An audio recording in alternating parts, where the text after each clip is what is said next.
Halo sahabat misteri dan kisah inspirasi, selamat datang kembali di channel ini. Di sini kita akan mendengar sebuah kisah penuh makna tentang seorang biksu muda yang angkuh dan sombong. Namun siapa sangka, kesombongan itu justru dipatahkan hanya oleh dua pertanyaan polos dari seorang gadis kecil berseragam SD. Sebelum kita mulai ceritanya, jangan lupa untuk tekan tombol subscribe, nyalakan lonceng notifikasi, dan berikan like pada video ini. Dukungan dari kalian membuat channel ini terus semangat menghadirkan cerita-cerita penuh makna, misteri, dan inspirasi setiap harinya. Di sebuah kota kecil di Bali, suasana sore begitu tenang. Jalanan dipenuhi turis yang hilir mudik, dan warga lokal sibuk dengan aktivitas sehari-hari. Dari kejauhan, terlihat seorang biksu muda berjalan perlahan, memakai jubah kuning keemasan yang berkilau diterpa sinar matahari. Tatapannya penuh percaya diri, langkahnya tegak, dan wajahnya memancarkan kesan angkuh seolah dunia ini hanya panggung bagi dirinya. Biksu muda itu baru saja tiba dari luar daerah. Konon katanya,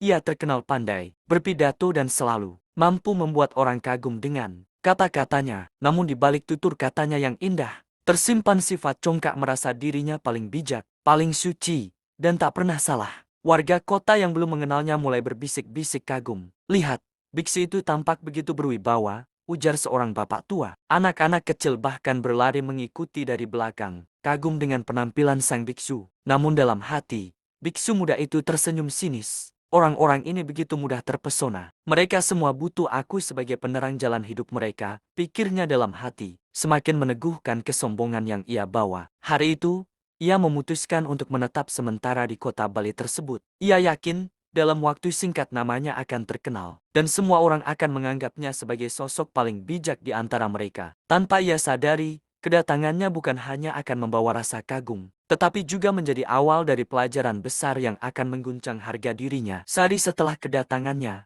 biksu muda itu mulai menunjukkan siapa dirinya. Ia berdiri di alun-alun kota, tempat warga biasanya berkumpul menjelang sore. Dengan suara lantang ia berbicara, menarik perhatian banyak orang. Manusia itu bodoh karena masih mengejar hal-hal duniawi. Lihatlah diriku, aku telah meninggalkan semuanya. Akulah contoh sejati jalan kebijaksanaan. Ucapnya dengan nada tinggi. Warga yang mendengar sebagian mengangguk-angguk, terpesona oleh kepercayaan dirinya. Namun tak sedikit pula yang merasa aneh dengan cara biksu itu merendahkan orang lain. Salah seorang pedagang berkata pelan pada temannya, "Bukankah orang bijak seharusnya rendah hati? Mengapa ia terdengar seperti memamerkan dirinya sendiri?" Namun biksu itu tidak peduli. Semakin banyak orang berkumpul, semakin ia bersemangat. Ia mulai menunjuk beberapa orang secara acak. "Engkau," katanya kepada seorang pemuda, "masih terikat nafsu. Engkau tidak akan pernah mencapai kebijaksanaan." Lalu ia menoleh pada seorang ibu yang membawa anak kecil. "Engkau terlalu sibuk mengurus dunia. Kapan engkau belajar tentang kesucian?" Orang-orang mulai gelisah, tetapi tak berani membantah. Aura sang biksu memang memikat, meski kata-katanya menusuk. Dalam hati, ia merasa puas. Mereka semua harus tahu, akulah yang paling suci di kota ini. Namun tanpa ia sadari, kesombongan yang ia tunjukkan mulai menimbulkan rasa tidak nyaman di hati beberapa warga. Dan dari kerumunan itu, sepasang mata polos seorang gadis kecil memperhatikan dengan seksama, seakan menunggu saat yang tepat untuk berbicara. Hari semakin sore, langit Bali berwarna jingga. Suara biksu muda itu bergema di tengah alun-alun, dan semakin banyak orang berdatangan. Ada yang baru pulang dari pasar, ada pula turis yang penasaran melihat kerumunan. Kata-kata sang biksu memang terdengar indah. Ia mengutip banyak pepatah kuno, menyusunnya dengan kalimat manis, lalu menyelipkan nada tinggi penuh keyakinan. Bagi sebagian warga yang tak terbiasa mendengar pidato, ucapannya terdengar seperti mutiara. "Biksu itu pintar sekali berbicara," bisik seorang wanita parubaya. "Sepertinya dia benar. Kita terlalu sibuk mengejar dunia," sahut yang lain. Bahkan beberapa anak muda mulai menunduk, seolah merasa bersalah karena hidup mereka dianggap penuh dosa. Kerumunan itu makin padat.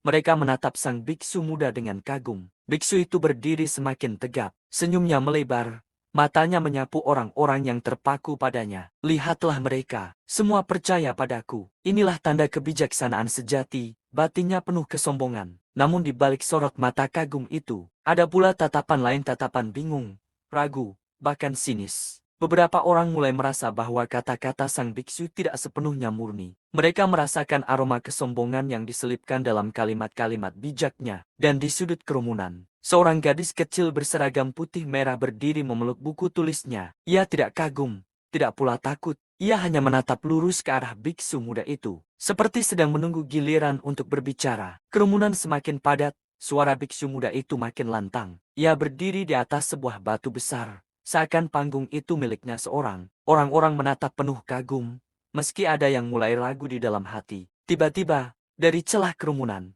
seorang gadis kecil berseragam SD putih merah maju perlahan. Rambutnya dikepang sederhana. Di tangannya ada sebuah buku tulis yang sampulnya sudah lusuh. Orang-orang langsung memberi jalan. Mereka heran. Apa yang dilakukan anak kecil itu di tengah pidato biksu yang berapi-api? Gadis itu berhenti tepat di depan biksu muda. Ia mendongak, menatap lurus ke arah sosok yang dianggap suci oleh banyak orang. Tatapannya polos, namun tajam. Biksu, katanya dengan suara lembut namun jelas terdengar. Aku ingin bertanya sesuatu. Kerumunan langsung riuh. Beberapa orang menahan napas. Khawatir gadis kecil itu akan dimarahi. Ada pula yang berbisik. Apa yang bisa ditanyakan anak sekecil itu pada seorang biksu besar? Biksu muda tersenyum meremehkan. Ia melirik gadis itu dari atas hingga bawah. Lalu berkata dengan nada tinggi. Anak kecil, apa yang bisa kau tanyakan padaku? Dunia ini terlalu rumit untukmu. Tapi baiklah, tanyakanlah, agar semua orang tahu betapa bijaknya aku. Kerumunan pun kembali hening. Semua mata kini tertuju pada gadis kecil itu. Dengan tenang, ia membuka buku tulisnya, lalu menatap sang biksu muda sekali lagi. Senyum tipis muncul di bibirnya, sebuah senyum yang ternyata akan mengguncang harga diri sang biksu angkuh. Kerumunan hening, semua orang menunggu dengan rasa penasaran. Gadis kecil itu menatap biksu muda dengan wajah polos. Ia membuka buku tulisnya seolah ingin memastikan pertanyaan yang sudah ia siapkan. Dengan suara jernih ia berkata, Biksu, kalau biksu benar-benar bijak, bisakah biksu menunjukkan wujud hati, tanpa harus membelah tubuh manusia? Kata-kata itu membuat banyak orang terkejut. Mereka saling berpandangan, sebagian mengerutkan kening. Pertanyaan sederhana, namun tak ada yang pernah terpikir untuk menanyakannya. Biksu muda itu terdiam sejenak. Senyumnya yang angkuh perlahan memudar. Ia mencoba tertawa kecil untuk menutupi kegugupannya. Anak kecil, itu pertanyaan konyol. Semua orang tahu hati ada di dalam tubuh. Tentu tidak bisa ditunjukkan tanpa membelah manusia. Namun gadis itu tidak bergeming. Ia menggeleng pelan. Tapi biksu selalu bilang bahwa biksu paling bijak. Kalau benar begitu, biksu seharusnya bisa menunjukkannya tanpa melukai siapapun. Bukankah hati yang sejati tidak terlihat oleh mata, tapi bisa dirasakan? Kerumunan bergemuruh. Beberapa orang langsung mengangguk-angguk. Ada yang berbisik, benar juga, hati itu bukan sekadar organ tubuh, melainkan perasaan dan ketulusan. Biksu muda mulai berkeringat. Untuk pertama kalinya, ia kehilangan kata-kata di hadapan kerumunan. Bibirnya bergetar, namun tak ada jawaban yang keluar. Dan gadis kecil itu masih berdiri tegak, menunggu. Dengan sorot mata yang polos tapi menembus kesombongan sang biksu. Pertanyaan gadis kecil itu terus terngiang di telinga biksu muda. Kerumunan menunggu jawabannya, tapi ia hanya berdiri kaku di atas batu besar tempat ia berpidato. Biasanya, ia selalu punya kalimat indah untuk membungkam siapapun. Tapi kali ini, kata-kata seakan hilang dari kepalanya. Bibirnya terbuka, lalu menutup lagi. Seperti orang yang hendak bicara namun lidahnya terkunci. Keringat mulai mengalir di pelipisnya. Ia melirik ke sekeliling, berharap ada yang menolongnya dengan pertanyaan lain atau tepuk tangan. Namun tidak ada. Semua mata justru menatapnya lekat-lekat, seolah menunggu bagaimana seorang biksu bijak menjawab pertanyaan polos dari anak kecil. Dalam hatinya, ia berusaha mencari alasan. Mungkin aku bisa katakan itu pertanyaan bodoh, atau aku bisa memalingkan pembicaraan. Tapi entah mengapa, tatapan gadis kecil itu menahannya. Tatapan polos yang tidak sombong, tidak menantang, hanya ingin tahu, dan itu membuat biksu semakin tidak berdaya. Kerumunan mulai berbisik, kenapa dia diam? Bukankah biasanya biksu itu banyak bicara? Jangan-jangan anak kecil itu benar. Wajah biksu muda memerah. Ia merasa seperti ditelanjangi di depan banyak orang. Untuk pertama kalinya, keangkuhannya goyah. Namun sebelum ia sempat meredakan keadaan, gadis kecil itu kembali membuka mulutnya, kali ini dengan pertanyaan kedua yang lebih menusuk. Kerumunan masih hening ketika gadis kecil itu kembali menatap sang biksu muda. Ia menggenggam buku tulisnya lebih erat, lalu dengan suara jernih bertanya, Biksu, kalau biksu mengaku paling suci, bisakah biksu menunjukkan di mana letak kesombonganmu sekarang? Pertanyaan itu terdengar sederhana, namun seperti petir yang menyambar langit sore. Orang-orang langsung terperangah. sebagian menutup mulut menahan tawa, sebagian lain saling menatap dengan wajah tercengang. Biksu muda itu membeku, matanya melebar, bibirnya gemetar. Ia berusaha membuka suara, tapi yang keluar hanya gumaman tak jelas. Aku, kesombongan itu hanya kata-kata, bukan sesuatu yang bisa ditunjukkan. Gadis kecil itu tersenyum tipis, tidak marah, tidak mengejek. Ia hanya berkata pelan, tapi cukup terdengar oleh semua orang. Kalau kesombongan tidak bisa ditunjukkan, kenapa semua orang bisa melihatnya dari cara biksu berbicara? Kerumunan sontak terdiam, sebagian langsung mengangguk, seakan baru sadar apa yang selama ini mereka rasakan. Kesombongan biksu yang ditutupi kata-kata bijak akhirnya tersingkap hanya dengan satu kalimat sederhana dari mulut seorang anak kecil. Wajah biksu memerah hebat. Ia merasa tertampar di depan semua orang. Kata-kata yang biasanya jadi senjatanya kini berbalik menikam dirinya sendiri. Untuk pertama kalinya, ia benar-benar tidak berdaya menghadapi seseorang, apalagi hanya seorang gadis kecil berseragam putih merah. Setelah gadis kecil itu melontarkan pertanyaan keduanya, suasana alun-alun yang semula hening berubah drastis. Warga yang sejak tadi menahan diri akhirnya meledak dalam tawa kecil. Ada yang menutup mulut, ada pula yang tertawa lepas sambil menepuk-nepuk bahu temannya. Benar juga ya, kesombongannya bisa terlihat jelas, ujar seorang bapak tua. Padahal dia selalu merasa paling bijak, sahut seorang ibu dengan nada geli. Biksu muda berdiri kaku di atas batu besar itu. Wajahnya merah padam. Matanya berkeliling mencari cara untuk menyelamatkan harga dirinya. Namun semakin ia terdiam,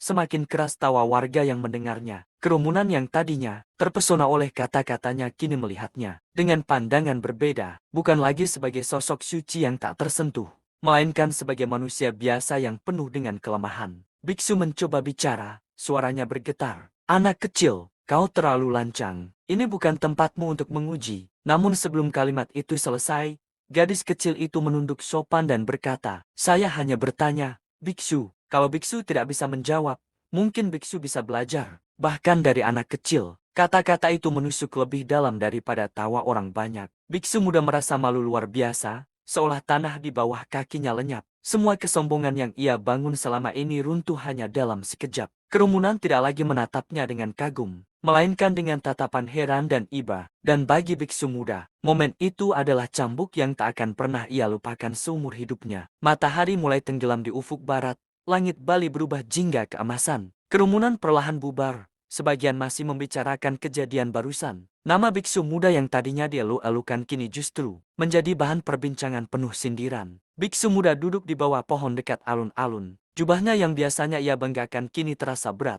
seolah menyelimuti rasa malu yang menyesakkan dadanya. Kata-kata gadis kecil tadi terus bergema di telinganya. Kalau kesombongan tidak bisa ditunjukkan, kenapa semua orang bisa melihatnya dari cara biksu berbicara? Ia menutup mata, menarik napas panjang. Baru kali ini ia menyadari bahwa selama ini ia tidak benar-benar membawa kebijaksanaan. Yang ia bawa hanyalah kesombongan yang dibungkus dengan kata-kata indah. Gadis kecil itu mengajarkannya sesuatu yang tak pernah ia temukan dalam kitab atau ajaran panjang, bahwa kebijaksanaan sejati bukanlah soal banyaknya bicara, melainkan kerendahan hati untuk belajar bahkan dari orang yang dianggap kecil. Malam itu, biksu muda menundukkan kepalanya. Ia berjanji pada dirinya sendiri untuk berubah, untuk belajar sungguh-sungguh menjadi rendah hati, dan tidak lagi menjadikan kebijaksanaan sebagai panggung kesombongan. Di sudut hatinya, ia tersenyum getir.